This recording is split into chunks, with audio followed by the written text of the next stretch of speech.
பிரியமானவர்களே, இயேசு கிறிஸ்துவின் நாமத்தில் உங்களுக்கு என் அன்பின் வாழ்த்துக்கள். எப்படி இருக்கீங்க? நல்லா இருக்கீங்களா?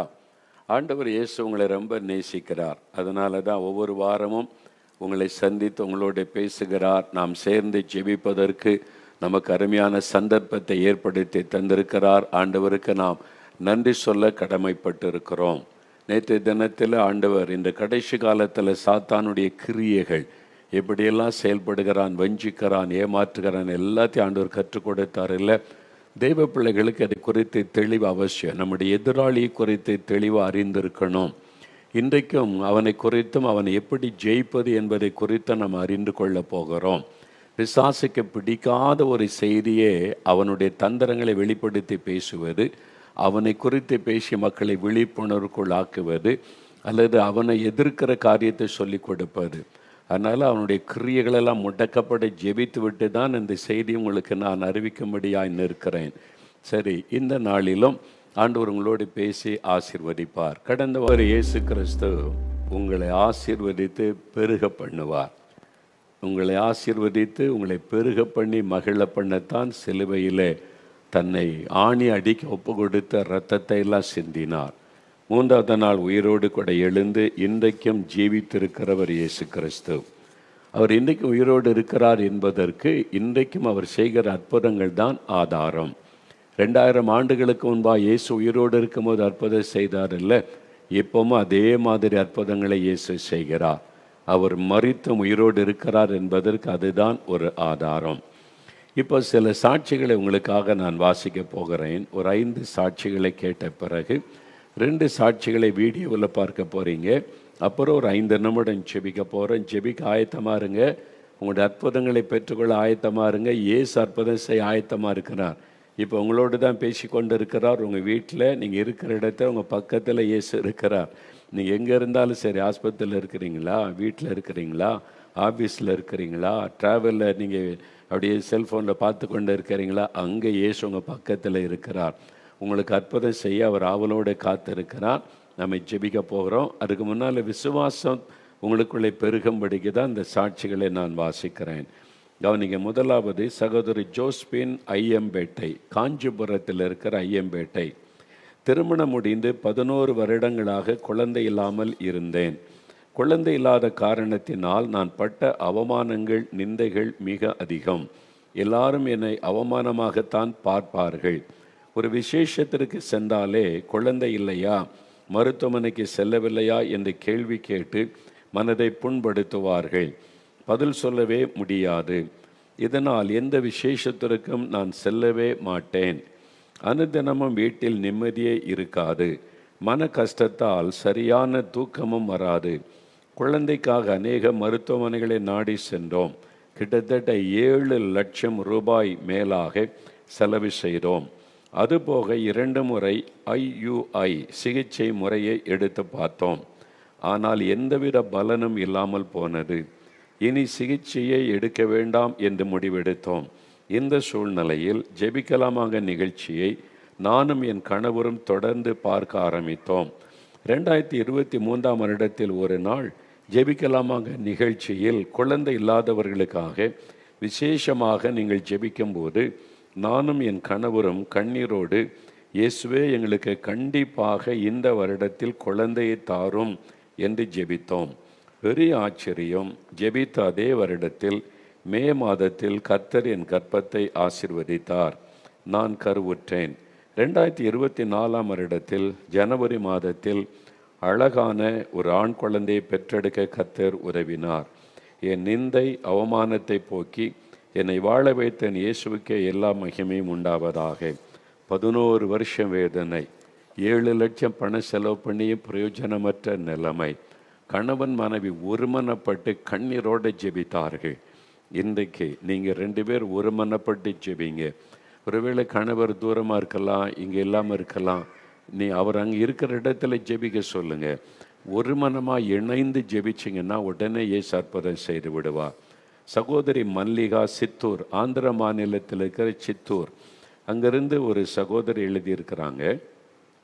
கடந்த 2021ஆம் வருடத்தில் டிசம்பர் மாதத்தில் எனக்கு திடீரென பக்கவாதம் பிரச்சனையினால் என்னுடைய 2 கால்களும் பாதிக்கப்பட்டு நடக்க முடியாமல் போய்விட்டது. என்னுடைய சொந்த வேலைகளை கூட என்னால் செய்ய முடியாது. மற்றவர்கள் உதவியால் தான் செய்ய முடியும். 2 கால்களும் பயங்கரமாக வலிக்கும். எப்பொழுதும் படுத்தே தான் இருப்பேன். சரியாக சாப்பிட முடியாது. சரியாக தூக்கம் இருக்காது. மிகவும் மரண வேதனை அனுபவித்தேன். இதற்காக எவ்வளவோ சிகிச்சை எடுத்தும் பார்த்தேன்.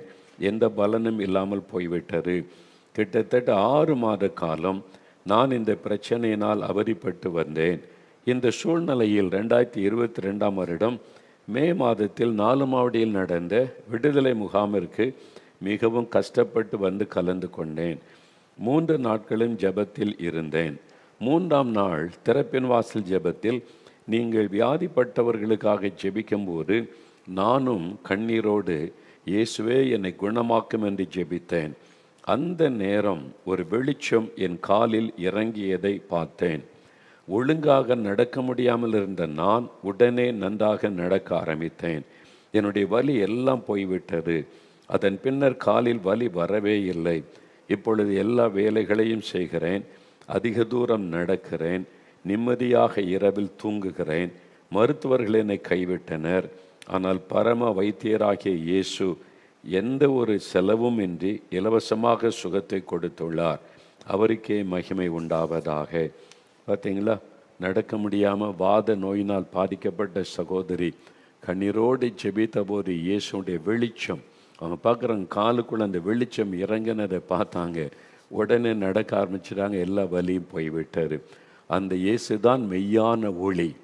இயேசு கிறிஸ்துவை குறித்து வேதம் சொல்லுகிறது மெய்யான ஒளி.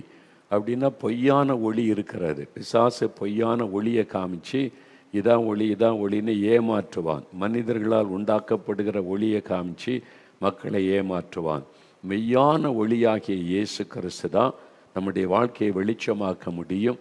பாவம் வியாதி சாபத்திலிருந்து விடுதலையாக்க முடியும். அடுத்து 3வது சகோதரி ஞான அமிர்தம் திருக்கோவிலூர் அங்கிருந்து எழுதியிருக்கிறாங்க. 40 வருஷமாக இருந்த ஒரு வியாதி இயேசு எப்படி சுகமாக்கினான்னு சொல்கிறாங்க பாருங்கள். நான் 40 வருடங்களாக ஒற்றை தலைவலி பிரச்சனையால் மிகவும் அவதிப்பட்டு வந்தேன். ஒரு முறை தலைவலி வந்துவிட்டால் 2 நாட்கள் என்னால் எழுந்திருக்கவே முடியாது. எதை சாப்பிட்டாலும் வாந்தி பண்ணிவிடுவேன். தலைக்குள் பயங்கரமாக வலி ஏற்படும். தலையில் துணியை கட்டி கொண்டு தான் படுத்திருப்பேன். தலையில் கைகளை கூட வைக்க முடியாது. சில நேரங்களில் என் தலை வெடித்து விடுமோ என்று பயந்திருக்கிறேன். அந்த அளவுக்கு தலை வலிக்கும். டிவி சத்தம் மற்ற சாதாரணமாக யாரும் என்னிடம் பேசினாலே தலை வலிக்கும். தலையில் வெயில் பட்டாலே மிகவும் வலி ஏற்படும். எப்பொழுதும் கையில் மாத்திரையும் தலையில் கட்டிக்கொள்ள துணியும் வைத்திருப்பேன்.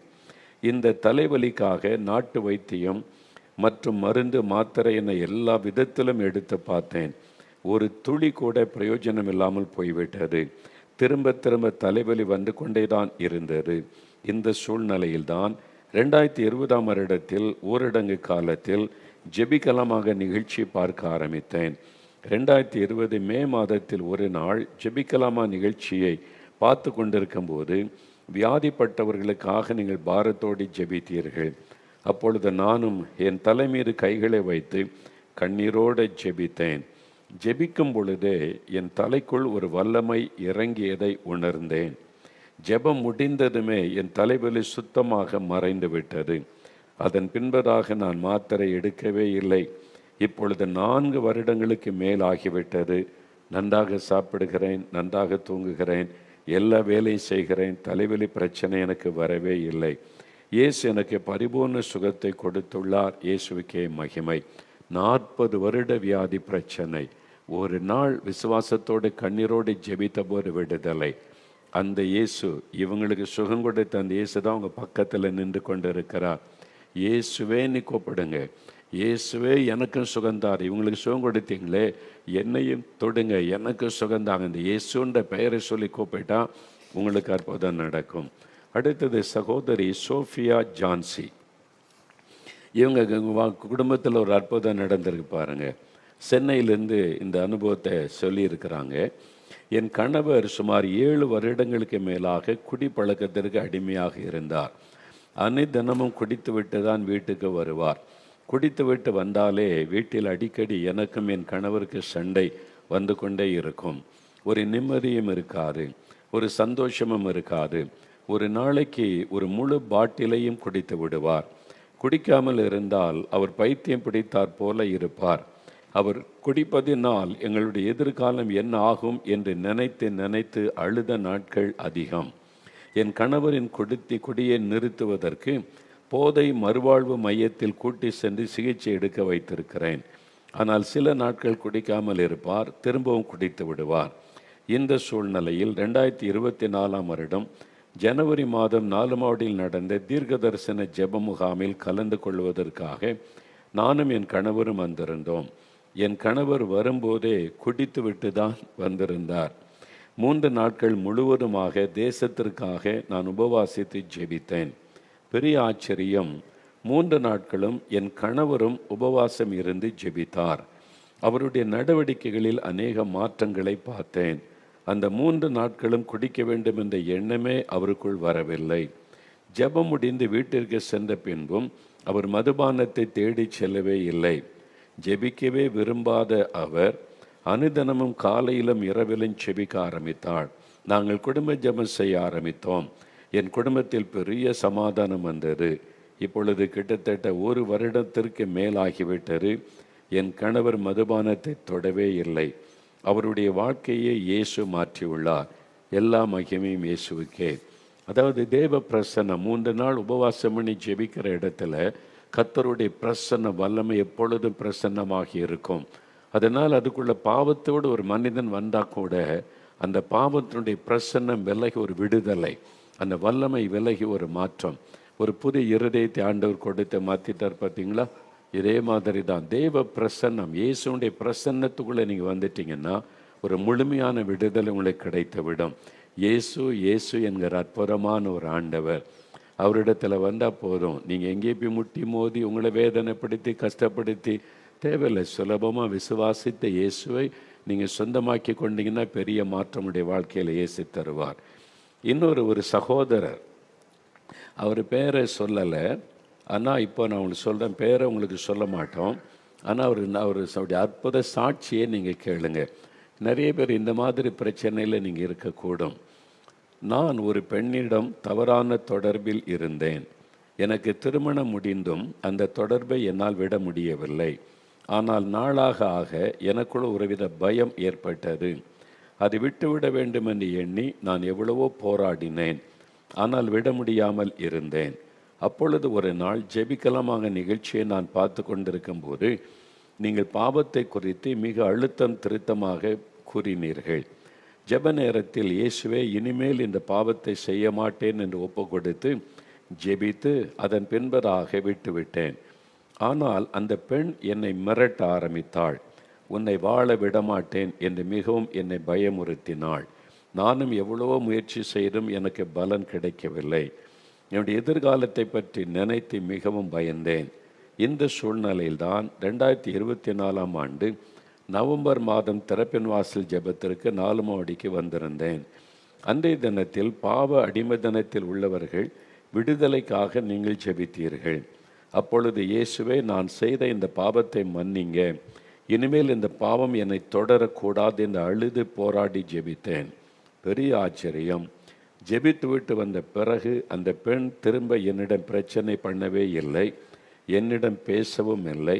இயேசு எனக்கு இந்த பெரிய பாவத்திலிருந்து விடுதலை கொடுத்து என் குடும்பத்தோடு சமாதானத்தோடு வாழ கர்த்தர் உதவி செய்துள்ளார். என்னை வாழ வைத்த இயேசுவுக்கே ஸ்தோத்திரம். ஏதோ ஒரு பாவ கண்ணியில் நீங்கள் அகப்பட்டு இருக்கலாம். ஒரு பாவம் உங்களுடைய கண்ணியாக உங்களை கட்டி வைத்திருக்கலாம்.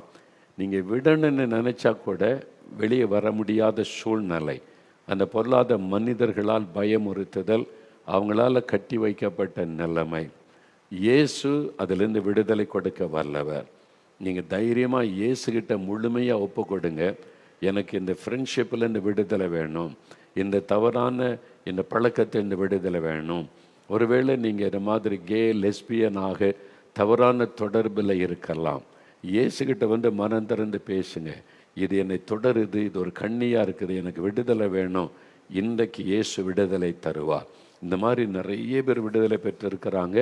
உங்களுக்கு விடுதலை. இந்த பாவத்திலேருந்து மட்டும் விடுதலை இல்லை அப்படி நினைக்காருங்க. எந்த பாவ கண்ணியிலிருந்தும் இயேசு விடுதலையாக்குவார். இன்றைக்கு யாருக்கிட்டையும் சொல்ல தேவையில்லை, மற்ற மூன்றாவது ஆளுக்கு தெரிய தேவையில்லை. இயேசுகிட்ட மட்டும் சொல்லுங்கள், அவர் உங்களுக்கு விடுதலை கொடுத்து உங்களுடைய வாழ்க்கையை புதிதாக்கி விடுவார். சரி, இப்போ 2 சாட்சியை வீடியோவில் பார்க்க போகிறீங்க. அப்புறம் நம்ம செபிக்க போகிறோம். முதலாவது சகோதரி வேளாங்கண்ணி, மாங்காடு, காஞ்சிபுரத்தில் இருக்கிற மாங்காடு சகோதரி வேளாங்கண்ணி. அவங்களுக்கு 7 வருஷமாக ஒரு பிரச்சனை. இயேசு எப்படி அற்புதம் செய்தார்னு அவங்களே சொல்கிறாங்க பாருங்கள். 7 வருஷம் நரம்பு பிரச்சனை, அந்த இடம் வீக்கமாக இருக்கு, நரம்பு சுருண்டு கட்டி மாதிரி. 7 வருஷமாக ஒரு நாள் விசுவாசத்தோடு கரம் வைத்து ஜெபித்தாங்க. விசுவாசமுள்ள ஜெபம். நல்லா கவனிங்க. சும்மா எல்லாரும் ஜெபிக்கிறாங்களே, நம்மளையும் ஜெபித்து பார்ப்போம் அப்படி இல்லை. இயேசு என்னை குணமாக்குவார். இவங்களுக்கெல்லாம் அற்புதம் செய்து இயேசு என்னையும் நேசிக்கிறார், எனக்கு சுகம் தருவார், எனக்காக கூட அவர் சிலுவையில் மரித்து உயிர்த்தெழுந்தார், இயேசுவே என்னை தொடணும். அப்படி விசுவாசத்தோடு ஜெபிச்சு பாருங்க. கட்டி மறைந்து விட்டது, நரம்பு மண்டலத்தில் சுகம் உண்டாக்கி விட்டது. அவ்வளோதான், ஒரே ஒரு தொடுதல். இயேசு அவ்வளோ அற்புதமான ஆண்டவர். பணம் செலவு பண்ண வேண்டாம், நீண்ட தூரம் பிரயாணப்பட வேண்டாம், எங்கும் நீங்கள் போக வேண்டாம். இருந்த இடத்துலேருந்தே விசுவாசத்தோடு ஜெபித்து அற்புதம் பெற முடியும். ஏன் தெரியுமா? இயேசு எங்கும் வியாபித்திருக்கிற ஆண்டவர். அவர் தான் சர்வலோகத்தின் ஆண்டவர். கடவுளால் மட்டும்தான் எங்கும் வியாபித்திருக்க முடியும். அவர் எங்கும் வியாபித்திருக்கிற ஆண்டவர், எல்லா வீட்டுக்குள்ளும் பிரசன்னமாக இருக்கிற ஆண்டவர். இப்போ உங்கள் பக்கத்தில் இருக்கிறார். இன்னொரு சாட்சியை நீங்கள் கேட்க போகிறீங்க. சகோதரர் ஆபிரகாம் செல்வராஜ் ஐயா, அவங்க ஆழ்வார் தோப்பு, எங்கள் ஊர் பக்கம் இருக்குது, நால்மாடி பக்கம் ஆழ்வார் தோப்புன்னு ஒரு ஊர். சிறுவைகுண்டம் அதுக்கு பக்கத்தில், நால்மாடிக்கு அதுக்கு நடுவில் இருக்க ஆழ்வார் தோப்பு. 57 வருஷமாக இந்த ஐயா குடி பழக்கத்தில் இருந்தாங்களாம். 57 வருஷம், அரை நூற்றாண்டு. நீ யோசித்து பாருங்க, அரை நூற்றாண்டு. இந்த மாதிரி உள்ள ஆள் எப்படிங்க விடுதலை பெற முடியும்? அவங்களே சொல்கிறாங்க, கேளுங்க. கடவுளை நீங்கள் பார்த்துருக்கீங்களா? 57 வருஷம் குடிப்பழத்துக்கு அடிமையாக இருந்த ஒரு ஐயாவை இயேசு கிறிஸ்து எப்படி விடுதலையாக்கி, 2 வருஷம் ஆச்சு இன்றைக்கு. அதில் இந்த பூரண விடுதலை பார்த்தீங்களா? ஒரு ஆவி, அந்த குடிக்கு அடிமைப்படுத்தின ஆவி அவங்களை விட்டு விலகினது. அவங்க சொன்ன காசு கீழே இருக்குது, அது இங்கே தான் ஒழிச்சு வச்சுருக்கான்னு எப்படி தெரியும்னா, அது அந்த ஆவி, பிசாசு, குடிக்க வைக்கிற ஆவி. இங்கே இருக்குது காசு, அங்கே இருக்குது காசு, எடுத்துகிட்டு போ குடி.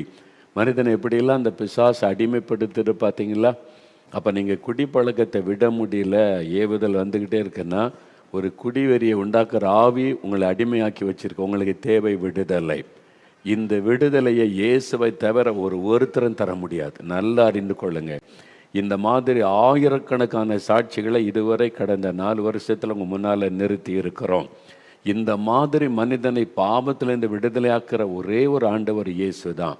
நீங்கள் விசுவாசித்து, இயேசுவை எனக்கு விடுதலை வேணும், நாம் விசுவாசிக்கிறேன்னு சொல்லுங்கள். இன்றைக்கு உங்களுக்கு விடுதலை. மதுபானம், போதை வஸ்துகள், தவறான பழக்கங்கள் எல்லாவற்றிலிருந்து ஒரு விடுதலை நீங்கள் பெற்றுக்கொள்வீங்க. இப்போ ஒரு 5 நிமிடம் செபிக்க போகிறோம். முடிந்தால் முழங்கால் படிட்டு கொள்ளுங்க. அப்படி இல்லை, எனக்கு முழங்காலாம் படித்து பழக்கம் இல்லைங்கன்னா உட்காந்து கண்களை மூடி செபிக்கணும். ஏன் கண்ணை மூடுறோம்னா, நீ கண்ணை திறந்து அப்படியே பார்த்துக்கிட்டே இருந்தால் எண்ணம் ஒரு மனம் வராது. இருதயத்தில் ஒரு மனமாக இயேசுவை நினைத்து ஜெபிக்கணும். எனக்காக சிலுவையில் மரித்து உயிர்த்தெழுந்தவர் இயேசு. இயேசுவே, இவங்களுக்கெல்லாம் அற்புதம் செய்தீங்க, எனக்கு ஒரு அற்புதம் செய்யுங்க. பாவத்திலிருந்து விடுதலை கொடுங்க, இந்த வியாதியிலிருந்து சுகம் கொடுங்க.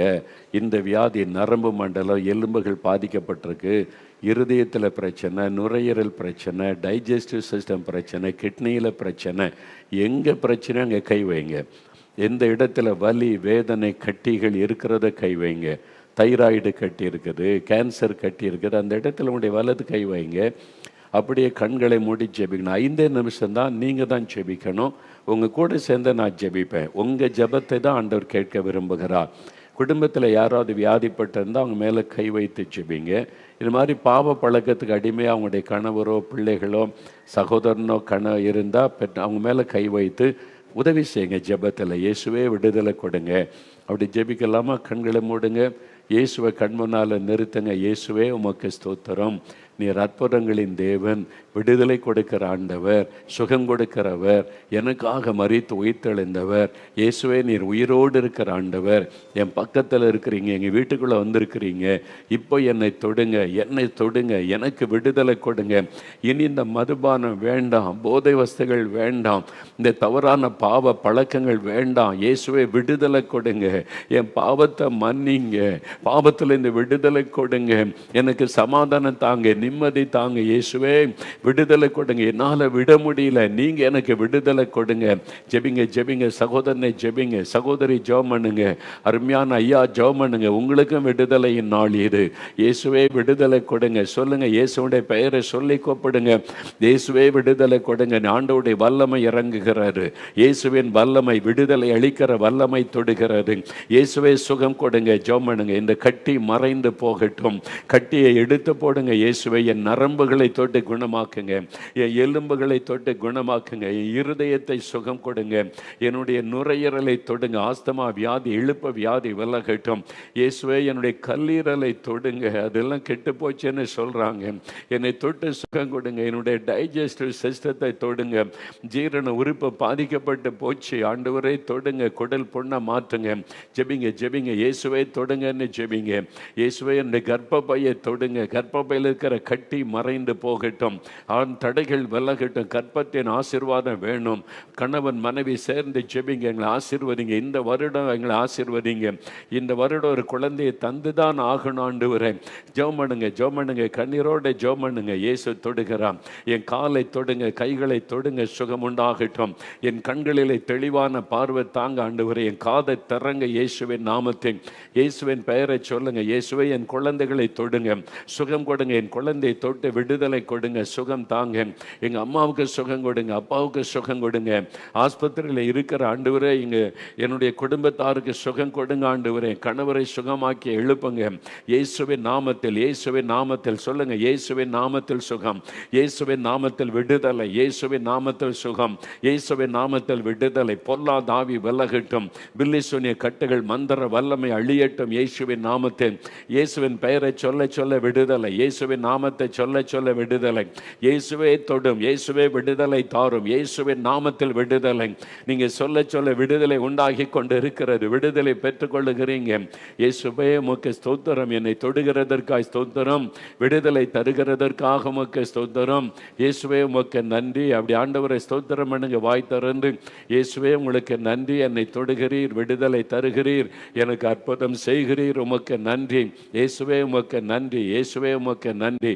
மனதார் ஆண்டவரை துதிக்க துதிக்க விடுதலை உண்டாகிறது.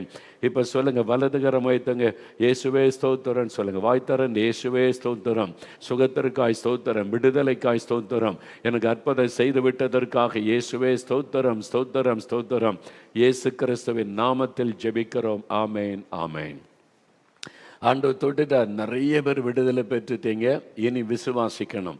என்ன, நான் இயேசுவின் நாமத்தை சொல்லி கூப்பிட்டேன், என்னை தொட்டு விட்டார், சுகமாயிட்டேன், விடுதலை ஆயிட்டேன், இயேசுவே ஸ்தோத்திரன்னு நல்ல தினமும் துதிங்க. தினம் காலையில் எழுந்தவுடனே வேதம் வாசித்து நீங்கள் ஜெபிக்கணும். உங்களுக்கு வேத புஸ்தகம்லாம் இல்லை, இயேசுவை பற்றி முழுமையாக தெரியாதுன்னா எங்களோட நீங்கள் தெரியப்படுத்தி ஃபோனில் பேசி சொன்னீங்கன்னா இயேசுவை பற்றின புஸ்தகம் உங்களுக்கு இலவசமாய் அனுப்பும்.